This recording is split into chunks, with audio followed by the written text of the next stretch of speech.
Assalamualaikum warahmatullahi wabarakatuh. Halo teman-teman semua. Izinkan saya untuk memperkenalkan diri. Nama saya Sofina Aulia. Kalian bisa memanggil Vina. Saya lahir pada tanggal 22 Februari 2004. Saya berasal dari Kabupaten Padang Pariaman. Tapi sekarang saya tinggal di Bukit Tinggi karena saya kuliah. Jadi, untuk kesempatan kali ini, saya membuat video ini untuk memenuhi tugas mata kuliah Sistem Basis Data, yaitu UAS.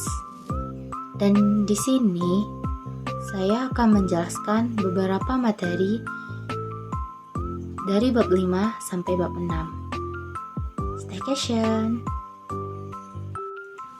Baik, saya akan membahas tentang struktur Query Language atau disingkat dengan SQL.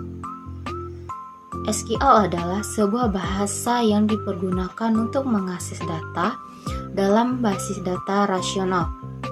Bahasa ini secara de facto merupakan bahasa standar yang digunakan untuk server basis data yang akan mendukung bahasa ini untuk melanjutkan manajemen datanya.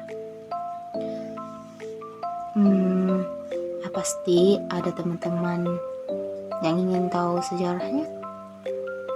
Jadi, sejarah SQL. SQL dimulai dari artikel seorang peneliti dari IBM yang bernama E.F. Cook yang membahas tentang ide pembuatan basis data rasional pada tahun 1970 pada bulan Juni.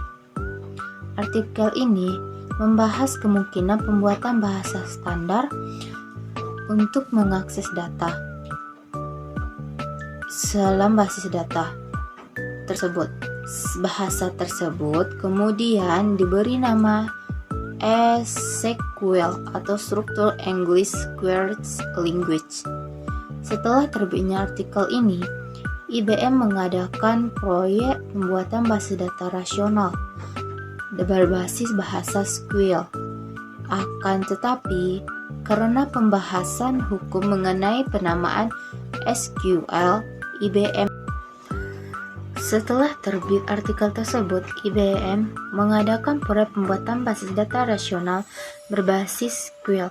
Akan tetapi, karena permasalahan hukum mengenai penamaan SQL, IBM pun mengubah menjadi SQL. Implementasi berbasis data rasional dikenal dengan sistem atau R. Di akhir tahun 1970-an, muncullah perusahaan bernama Oracle yang membuat server berbasis data populer yang bernama sama dengan nama perusahaannya. Dengan naiknya kepopuleran Oracle, maka SQL juga populer, sehingga pada saat itu menjadi standar. Standarisasi SQL dimulai pada tahun 1986, ditandai dengan dikeluarkannya standar SQL oleh ANSI. Standar ini sering disebut dengan SQL 86. Standar tersebut kemudian diperbaiki pada tahun 1989 dan kemudian diperbaiki lagi pada tahun 1992. Versi terakhir dikenal dengan SQL 92. Pada tahun 1999 dikeluarkan standar baru yaitu SQL 99 atau disebut dengan SQL 99 juga, dan tetapi kebanyakan implementasi mereferensikan pada SQL 92. SQL atau Structured Language adalah bahasa query yang standar yang digunakan sebagai bahasa sederhana dan dasar yang memungkinkan kita untuk berkomunikasi dengan database, membaca, menulis, memperoleh informasi yang berguna dari database. Meskipun sifatnya non-prosedural, lebih mudah bekerja dengan SQL daripada kebanyakan menggunakan bahasa program Java, PHP, PRL, dan lain-lainnya. Namun, kadangkala bagi orang yang baru memakai SQL ini mengalami kesulitan karena perintah atau statement SQL paling sederhana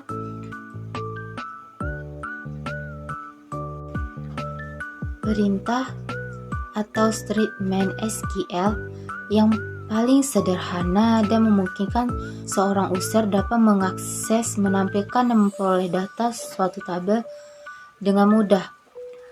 Dari suatu tabel adalah perintah atau statement select sesuai dengan namanya perintah select. Seorang user dapat memilih data yang spesifik dari tabel untuk menampilkannya. Secara umum, SQL terdiri dari dua bahasa, yaitu Data Definition Language atau DDL dan Data Manipulation Language atau DML. Implementasi dari kedua ini berbeda untuk tiap sistem manajemen berbasis data SMBD. Namun secara umum, implementasi tiap bahasa ini memiliki standar.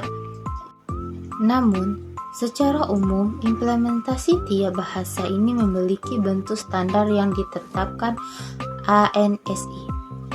Standar SQL Statement. Pembagian dari SQL ini, kalau bagian select itu merupakan data retrieval. Yang kedua, insert, update, delete, dan margi termasuk ke dalam DML atau Data Manipulation Language. Karakter, alter, drop, rename, dan truncate adalah data masuk ke dalam Data Definition Language. Dan selanjutnya, kalau bagian commit, rollback, save point, gradient, dan revoca termasuk ke data DCL atau Data Control Language. Untuk melihat seluruh isi tabel, kita menggunakan input, select, tanda bintang, from, barang, sehingga mengeluarkan output berapa jumlah isi barang tersebut.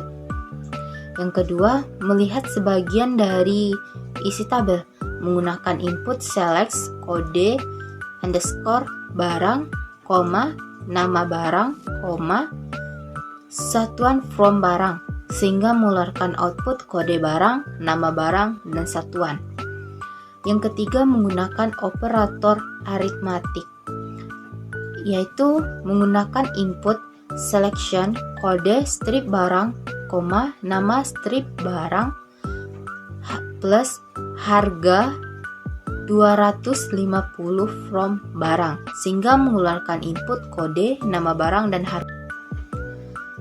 Yang keempat yaitu menggunakan kolom alias, yaitu mengeluarkan input select kode barang as tanda kutip 1 kode barang, nama strip barang, dan nama from barang, sehingga mengeluarkan output kode barang dan nama. Yang kelima, duplikasi baris, yaitu inputnya select alamat from konsumen. Yang keenam, menghindari duplikasi baris menggunakan input select distance alamat from barang from konsumen. Yang ketujuh, untuk menampilkan struktur dari tabel menggunakan input dex barang, sehingga outputnya mengeluarkan kode-kode barang tersebut. Yang kedelapan, menggunakan rangkaian operator, inputnya select kode barang,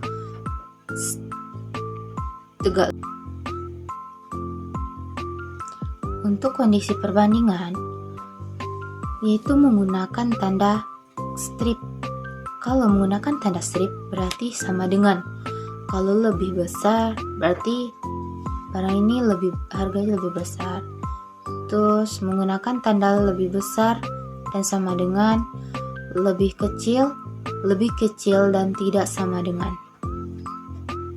Selanjutnya yaitu multiple table, yaitu salah satu fitur SQL yang paling berguna dan kemampuan untuk menggabungkan tabel-tabel on the fly dengan query-query yang harus lebih dahulu memahami tabel rasional dan dirancang dengan database rasional, karena jika tidak akan menyebabkan terjadinya kartasis produk. Kartasis produk adalah hasil dikembalikan oleh sebuah tabel rasional tanpa kondisi join. Jumlah baris yang didapatkan kembali akan menjadi jumlah baris dalam tabel pertama yang dikalikan dengan jumlah baris pada tabel kedua yang menggunakan rumus select tanda bintang from barang, penjualan. Jika dilihat dari tabel yang kedua, group function, yaitu kasus seleksi data seringkali diminta untuk menampilkan dan atau memilih sekumpulan data berdasarkan kelompok data tertentu. Untuk menyelesaikan masalah tersebut, SQL data biasanya disertakan dengan atau disebut dengan sintak group by. Pada pengelompokan data biasanya disertakan bersama aggregate function. Dalam hal ini, implementasinya kumpulan function harus diikuti group by bila terdapat valid lain yang dijadikan sebagai pekelompok.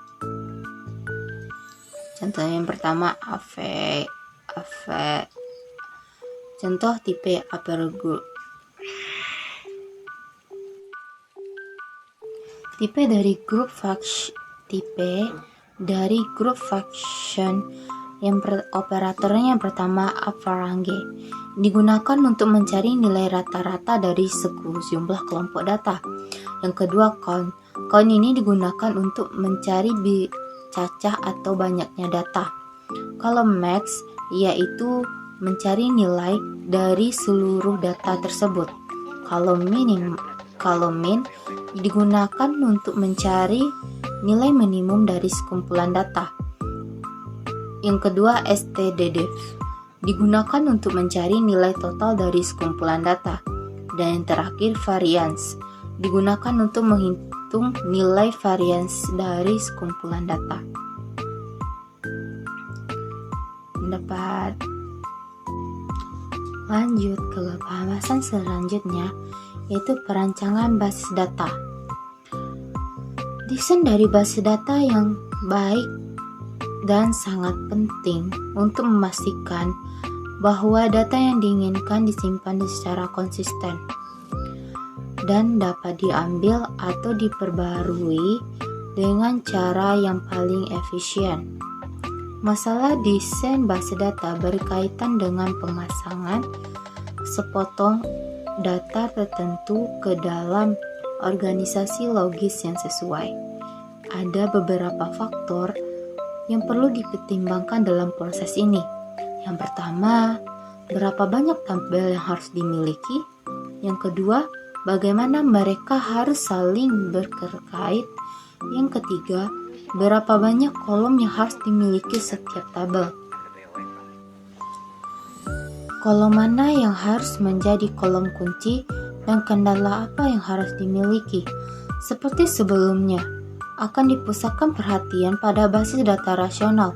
Terlebih lagi kita berbicara tentang basis data, bukan? Maka bicara tentang aspek logi dari desain, bukan aspek fisiknya. Yang pertama, masalah penyimpanan data. Skema rasional menghadapi beberapa masalah yang tidak diinginkan. Yang pertama, redundansi. Tujuan dari redundansi ini adalah data untuk mengurangi redundansi, yang berarti bahwa data yang disimpan hanya dapat simpan satu kali. Menyimpan data dan informasi berkali-kali dapat menyebabkan pemborosan ruang penyimpanan dan peningkatan ukuran tabel yang sangat besar. Pembaruan ke database dengan redundansi yang demikian dapat berpotensi dapat teman-teman lihat pada tabel.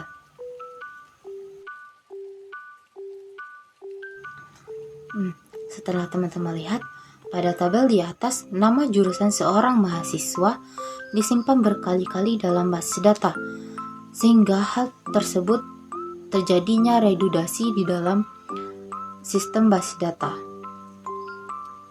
Yang kedua, anomali pembaruan, yaitu beberapa salinan dari fakta yang sama dapat menyebabkan anomali pembaruan atau inkonsistensi saat pembaruan dilakukan, dan hanya beberapa salinan ganda yang diperbarui. Jadi perubahan pada jurusan tanda kutip ananda harus dibuat konsisten dalam semua record yang berkaitan dengan mahasiswa ananda. Jika suatu dari 3 record tidak bermasalah, maka tidak berubah. Yang ketiga, anomali penyisipan. Anomali penyisipan ini adalah salah satu relasi dalam basis data yang menunjukkan hubungan antara mahasiswa dengan mata kuliah yang diajarkan. Fakta bahwa seorang dosen yang diberikan mengajar dalam mata kuliah yang diberikan dimasukkan ke dalam basis data kecuali jika seorang mahasiswa terdaftar dalam mata kuliah. Yang keempat, anomali penghapusan. Satu-satunya mahasiswa yang terdaftar dalam kursus diberikan menghentikan mata kuliah, informasi dosen akan hilang, dan jika salah satu relasi basis data yang menunjukkan hubungan antara mahasiswa dengan dosen yang mengajarkannya.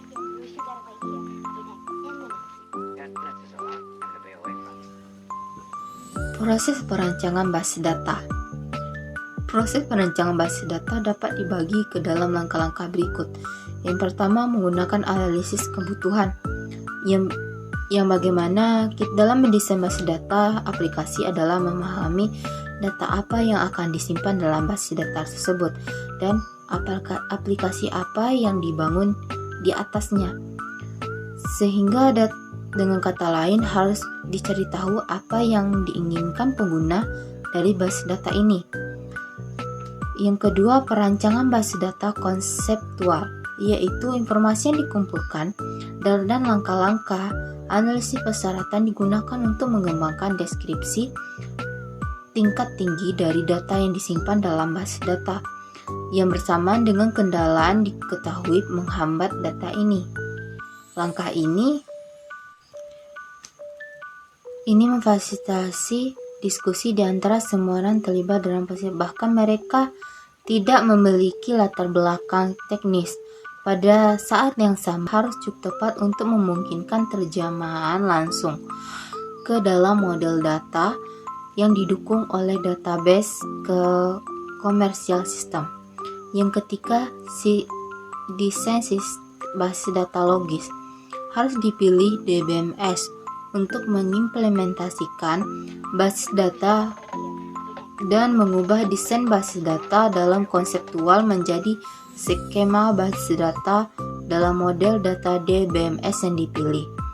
Hanya akan dipertimbangkan DBMS rasional, dan oleh karena itu tugas langkah desain logis mengubah skema ER menjadi skema database rasional.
Selanjutnya yaitu composite key, yaitu kunci kandidat yang berisi lebih dari satu atribut. Yang keempat, primary key, kandidat key yang dipilih untuk mengidentifikasi baris secara unik. Yang kelima, alternative key. Alternative key ini yaitu tidak dapat dipilih sebagai primary key. Yang keenam, override key, yaitu kunci dari tabel lain yang terhubung langsung dengan primary key pada sebuah tabel. Manfaat dari normalisasi yang pertama yaitu untuk menghasilkan tabel yang lebih kecil dengan baris yang lebih kecil. Yang kedua, pencarian pengurutan dan membuatannya lebih cepat karena tabel ini lebih sempit dan lebih banyak dari baris yang cocok pada halaman. Yang ketiga, menghasilkan lebih banyak tabel dengan memecahkan tabel asli.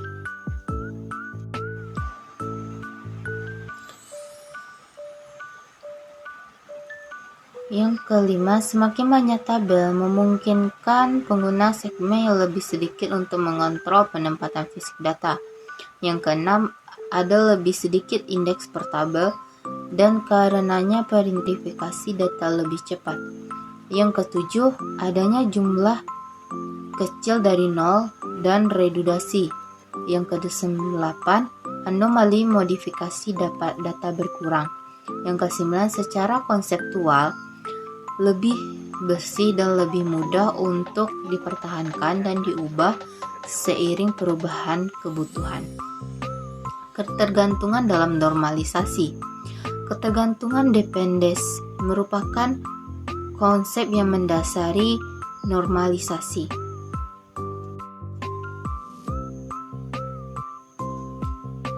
Dalam basis data, dependensi lebih sering disebut dengan functional dependence atau ketergantungan fungsional yang digunakan untuk menggambarkan hubungan, batasan keterkaitan antara atribut-atribut dalam relasi, atau lebih jelas dari suatu atribut yang menentukan nilai dari atribut suatu yang lain. Dependensi akan memberikan acuan untuk pendekomposisian data ke dalam bentuk yang paling efisien. Contohnya yaitu NIM, nama mahasiswa. NIM secara fungsional menentukan nama mahasiswa karena untuk setiap NIM yang sama, maka nilai nama mahasiswanya sama. Dependensi dapat dibagi ke dalam tiga jenis. Yang pertama, full dependency, yaitu ketergantungan penuh. Menunjukkan jika terdapat atribut A dan B dalam suatu relasi di mana B memiliki ketergantungan fungsional secara penuh pada A, tapi B tidak memiliki ketergantungan terhadap subset A. Untuk setiap nilai kode barang yang sama, maka nilai nama barang juga pasti sama. Yang kedua, partial dependence atau ketergantungan sebagian. Ketergantungan atau sebagian memiliki dua atribut dari A untuk menentukan B, namun untuk menentukan B tidak harus dua atribut. Artinya, jika salah satu atribut A menentukan dapat dihilangkan namun tidak merubah arti relasi. Kode pelanggan dan nama pelanggan hanya bergantung pada valid kode barang, bukan pada no faktor. Yang ketiga, transitive dependence atau ketergantungan transitif. Biasanya terjadi pada tabel hasil relasi atau kondisi di mana dapat tiga atribut A, B, yang kondisinya tergantung pada B dan B tergantung terhadap C. Maka C dikatakan sebagai transitive dependence terhadap A melalui B. Tahapan-tahapan normalisasi. Yang pertama, tidak normal atau menghilangkan kelompok data yang berulang. Yang kedua,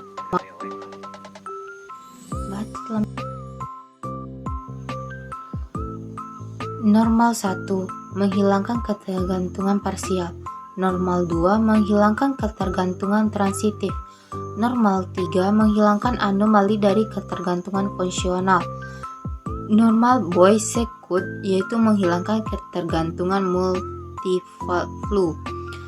Normal keempat yaitu menghilangkan sisa anomali. Normal kelima. Normal yang pertama yaitu diambil seluruh data yang ada yang diperlukan dalam database itu sendiri. Dan jika memerlukan suatu analisis dikarenakan tabel yang ada di soal mempunyai suatu keanehan. Yang kedua, normal 1, yaitu tahapan ini seluruh data diperlukan bagian berdasarkan jenis